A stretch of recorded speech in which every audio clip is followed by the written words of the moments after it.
Mutiara Salsilina dengan NIM B1B1222009. Saya mahasiswa Ilmu Pemerintahan Fakultas Hukum Universitas Jambi angkatan 2022. Di sini saya akan mempresentasikan materi mengenai tata kelola keuangan pemerintahan. Untuk mensejahterakan masyarakat, diperlukan aneka barang dan jasa yang dapat memenuhi berbagai kebutuhan. Di samping terjadinya lapangan pekerjaan yang memadai bagi masyarakat sebagai sumber nafkah untuk mendapatkan penghasilan guna membeli barang dan jasa yang dibutuhkannya. Nah, untuk mencapai kedua hal tersebut, diperlukan peningkatan aktivitas ekonomi masyarakat. Peningkatan aktivitas ekonomi tersebut memerlukan investasi baik oleh negara yang dilakukan oleh pemerintah maupun oleh swasta yang dilakukan oleh masyarakat. Oleh karena itu, maka peran penting pemerintah di bidang ekonomi adalah bagaimana mendorong penyediaan barang dan jasa yang dibutuhkan dan diinginkan masyarakat, serta pembukaan lapangan pekerjaan sebagai sumber nafkah bagi masyarakat. Sebagai pelaku ekonomi, ada 3 peran penting rumah tangga pemerintah dalam kegiatan perekonomian. 3 peran penting rumah tangga pemerintah tersebut adalah yang pertama sebagai produsen yang memproduksi barang dan jasa bagi kepentingan publik. Kemudian ada rumah tangga pemerintahan mempunyai peran sebagai konsumen, serta yang ketiga sebagai pengatur dan pengendali perekonomian. Kemudian ada beberapa kebijakan ekonomi yang ditetapkan pemerintah, yakni sebagai kebijakan fiskal.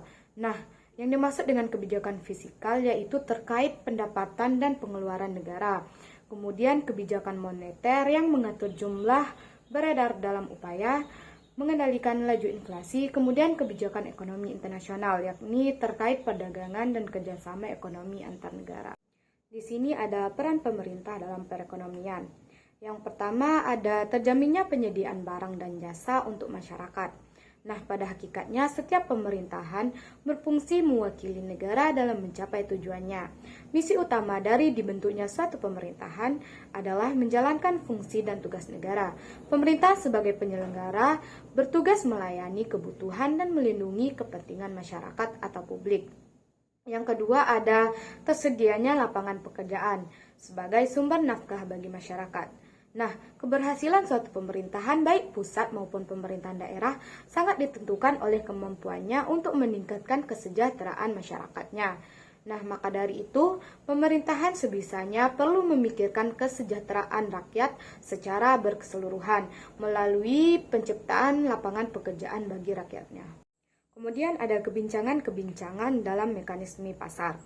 Yang pertama ada kebebasan yang tidak terbatas, menindas golongan-golongan tertentu. Nah, persaingan yang sangat bebas menyebabkan golongan yang kuat akan menjadi lebih kuat. Artinya, golongan mayoritas menindas golongan minoritas. Yang kedua, ada kegiatan ekonomi sangat tidak stabil keadaannya. Mekanisme pasar yang bebas menyebabkan perekonomian selalu mengalami kegiatan naik dan turun yang sangat tidak teratur. Kemudian ada sistem pasar dapat menimbulkan monopoli. Tidak selalu mekanisme pasar itu merupakan suatu sistem pasar. Persaingan sempurna, di mana harga dan jumlah barang yang diperjualbelikan ditentukan oleh permintaan pembeli, serta penawaran penjual yang banyak jumlahnya. Kemudian ada mekanisme pasar yang tidak dapat menyediakan beberapa jenis barang secara efisien. Jasa-jasa seperti jalan raya untuk mempertinggi efisiensi lalu lintas, angkatan bersenjata dan polisi untuk keamanan serta ketertiban, serta rumah sakit untuk penyediaan jasa kesehatan yang murah itu tidak dapat dilakukan oleh mekanisme pasar secara efisien. Untuk dapat menyediakan jasa tersebut, diperlukan campur tangan pemerintah. Kemudian yang terakhir ada kegiatan konsumen dan produsen mungkin menimbulkan eksternalitas. Nah, eksternalitas adalah efek samping atau efek buruk dari hal tersebut. Kemudian yang terjadi di sini, eksternalitas yang buruk itu seperti merugikan lingkungan atau sekitarnya untuk mendapat keuntungan yang lebih untuk dirinya sendiri. Nah, eksternal tersebut yang baik itu menguntungkan lingkungannya, namun masih mendapat keuntungan. Kemudian di sini saya akan menjelaskan apa sih yang dimaksud dengan eksternalitas dan barang publik. Nah, Eksternalitas ini adalah kerugian atau keuntungan yang diderita atau dinikmati pelaku ekonomi karena tindakan pelaku ekonomi lain yang tidak tercermin dalam harga pasar. Sedangkan efisiensi pasar adalah suatu keadaan apabila suatu pasar sudah tidak dapat mengalokasikan seluruh sumber-sumber daya yang pada umumnya secara efisien. Kemudian apa sih barang publik itu? Nah, barang publik adalah barang yang apabila dikonsumsi oleh individu tertentu tidak akan mengurangi konsumsi orang lain akan barang tersebut. Barang publik memiliki sifat non-rival dan non-eksklusif. Contoh barang publik ini diantaranya udara, cahaya matahari, papan merek jalan, lampu lalu lintas, pertahanan nasional, pemerintahan, dan sebagainya. Akan sulit untuk menentukan siapa saja yang boleh menggunakan papan merek jalan, misalnya karena keberadaannya memang untuk konsumsi semua orang. Perbedaan barang publik dengan barang yang lain. Yang pertama ada non-eksklusivitas. Salah satu sifat yang membedakan barang publik dengan barang lain adalah apakah orang tersebut dapat dikecualikan dari manfaat barang tersebut atau tidak.